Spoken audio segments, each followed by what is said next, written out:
My experience of autism is like a roller coaster. When you become a parent or a caregiver of an autistic person, boundaries of what is normal get far, far away. I'm measuring my own responses to his behaviors. Our children thrive on schedules. For us, school was kind of a best thing that could happen to him. Welcome to the Metautism podcast, where we're diving into the vibrant world of autism and championing inclusive education and employment. Join us as we explore innovative strategies, share inspiring stories, and analyze groundbreaking initiatives that celebrate differences and advocate for a future of equal opportunities. Let's get started. Hello.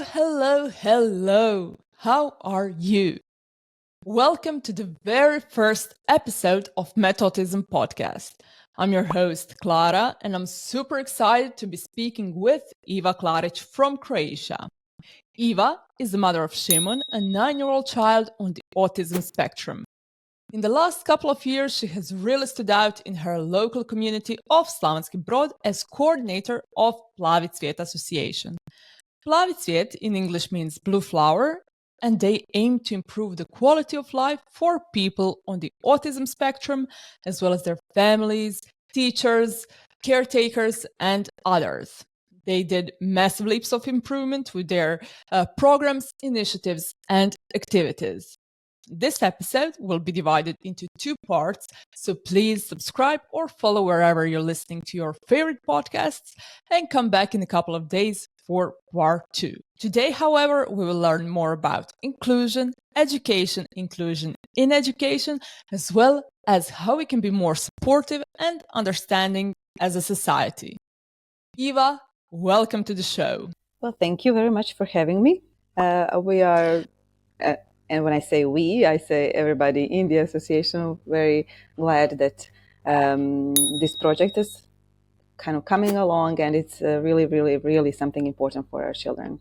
Yes, that's amazing. I'm super excited that this podcast, as part of Metautism project, will improve the quality of life not only for your children but all many children across the Europe. But Yes. Now let's rewind a little bit, okay?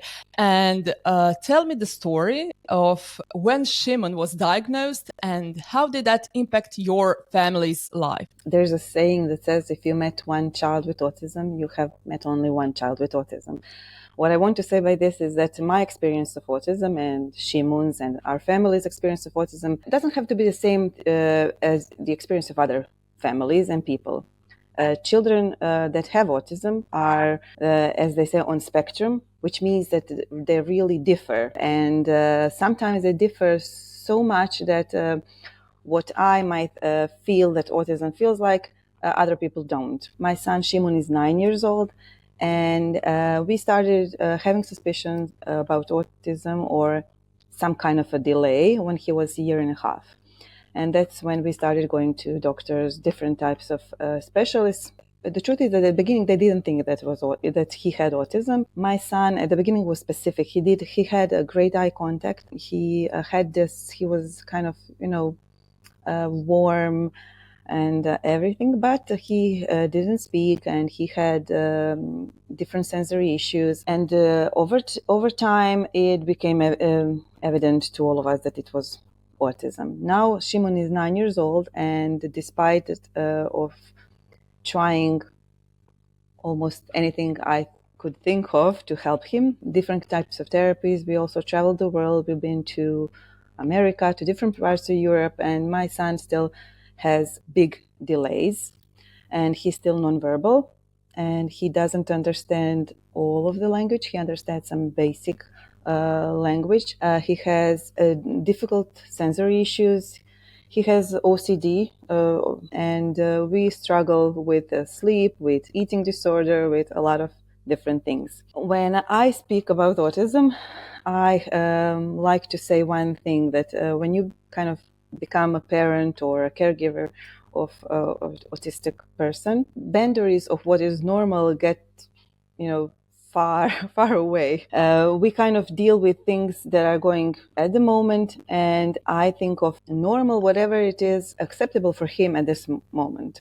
Of course, there are things that are not acceptable in society, but there are things that he needs to, express, and maybe in neurotypical world, it's not acceptable to do things like that. But kind of when you live with autism, after a certain time, you accept it as kind of normal boundaries that are pushed back. This is why people that we, like local communities, kind of sometimes have trouble accepting our children at the beginning, at least, because they differ in these normal day activities tremendously. Could you maybe give us a example of how, for example, your son may act that a neurotypical person may see as something different or not usual? Yes, of course.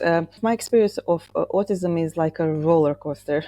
Like one week we would be calm and, even seem neurotypical at one point when we walk around town and everything, and then he gets into his overstimulating period, let's say it like that, and I have to consider that how he feels, and then I just kind of let him do some things that might not be acceptable in other moments. Last week, we were going through kind of a rough patch, and we were in a local store, and since my son was really not feeling himself, I kind of let him do things that he wants, as long as he's not disturbing someone else. So at one point, because of his sensory issues, my son likes to kind of sit on a chair where he kind of likes to feel the pressure. So kind of lying on a chair where his head is dropping. So at one point we were going around the store, and he sees it's kind of like a small chair that people in the local store use to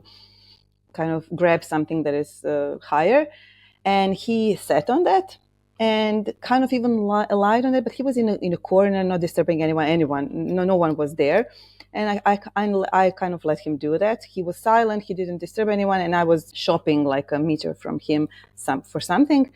And at one point comes a woman with a husband or a boyfriend, and I see that she's looking at him kind of wanting to say something to her husband, and I just asked him if he was disturbing them, and she said no, but kind of she was saying like buttons, show, and kind of pointing to him, and I just said like, this is something that I decided today is okay for us, because the alternative is so much worse at that point. So sometimes my son is, when he's overstimulated, he's very loud, not loud in terms that he's screaming, but he has this repetitive sound that he likes to make. And when he is kind of okay, I try to silence him, because I think he needs to learn that at certain situations this is not acceptable. But again, when we are in a rough patch, I kind of let him do that, and I know that it's not typical, and it's not something maybe even acceptable in some situations, but it's something that he needs to do at that point. And kind of stopping him at that point might even get him overstimulated, which can lead to aggression or autoaggression. Yeah, what I can hear is that you as a parent need to have empathy, but also over the time you recognized the signals from him and how you can maybe communicate with him and show him what he can do or he cannot, because as you said, maybe letting him do something is better for calming him down and making him feel better than maybe disapproving of something or so on. Did I get that correct? Yeah, you're completely correct. I watch him like do things throughout the day, and I always I'm measuring my own responses to his behaviors. And Šimun, he's going to school. So how are his days at school? My son started school this year, so he's a first grader, let's say. We had delayed school for 2 years because he has also health problems aside autism. He was diagnosed with diabetes less than a year ago. When we were enrolling in school, I didn't really know how this is going to, be, because he tends to have difficult time accepting new people and assimilating to new experiences, to new school. But it was better than expected. I think it was just the right time for him to transfer to school, and he felt like he needed something more challenging than kindergarten surroundings. And what I always say as a coordinator of our association, I see that the same experience goes with almost all families. Our children thrive on schedules. So when they go to school and they have some kind of responsibility to, get up, and they know what they're going to do in the morning, in the afternoon, they kind of, they're usually calmer throughout the day. And when we have periods of not going to school, specifically if they are longer, even for Christmas, which was a few weeks ago, after a while, we all see that kind of these unwanted behaviors come crawling back out of maybe boredom from when they're at home with their parents all day. Although I have to say that all parents really try to make their children's day, as active as they can. I know myself, people always say they don't always see me in the car or somewhere, because we're always somewhere going, just to give him different type of activities, because I know that he is going to be feeling much better when he is, doing different things and not just being at home. For us, school was kind of a best thing that could happen to him. Amazing. I'm super happy to hear that. But you also proved that having a purpose in life for Šimun makes a big difference, as well as for any other neurotypical person, let's say that way. Yeah, that's definitely true. My son, and as I see many other children with autism, they really thrive on having responsibilities, something new to do, something challenging to do. If it's school when they're younger, or if it's something to do when they're older, they really need purpose in life, just like any other, as you said, neurotypical person, to feel better, and automatically those unwanted behaviors kind of calm down, and the life for them becomes easier. What I didn't say when we talked about school is that my son goes to school for children with specific educational needs. So all children there are children with different difficulties, and he goes in a really small group, and it's really kind of assimilated to his needs. My son, as I said, he's nonverbal. He's still 9, and when we were enrolling at school, as a teacher, I know that he had no place, at least for now, in our typical schools, because they are still not prepared for children with such a specific educational needs as my son. For the last few years, I've really tried to talk about inclusion more within our schools, because we are all aware that for the last maybe 10 or more years, there are more and more children with different difficulties enrolling in regular schools, which is great, and inclusion kind of on paper exists in Croatia, but in real life, like when children are in those classrooms, we see both teachers and children and parents that are kind of don't know what to do, because what educational system expects from them is not expect not just from children, but from teachers and from like learning goals. It's not really individual as it should be, because children with any kind of educational difficulties are really very, very specific, and when making kind of some kind of educational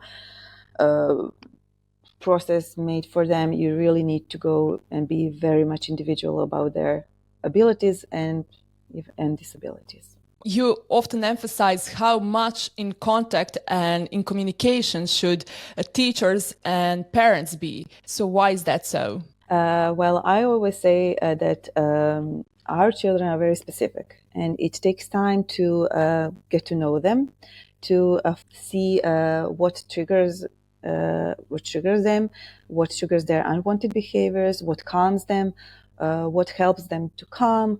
And even for us parents, it kind of takes even years, to learn to see the signs, to kind of stop when you see that your son or daughter is going to get overstimulated. This is why I can't find a reason why shouldn't parent get let's say teach a teacher or educator about their own son or a daughter, just because it will be much easier.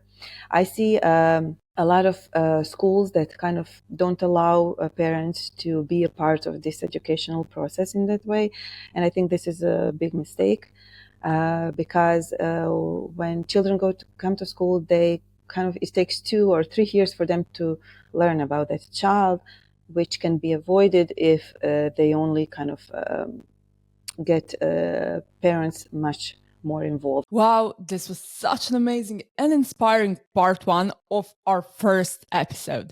Don't forget to subscribe and follow wherever you're listening to your podcast, and come back for part 2. Of course, thank you, Iva, for this first part, and thank you to the Erasmus Plus program of European Union for funding this project. All opinions are our own. Until the part 2, bye bye!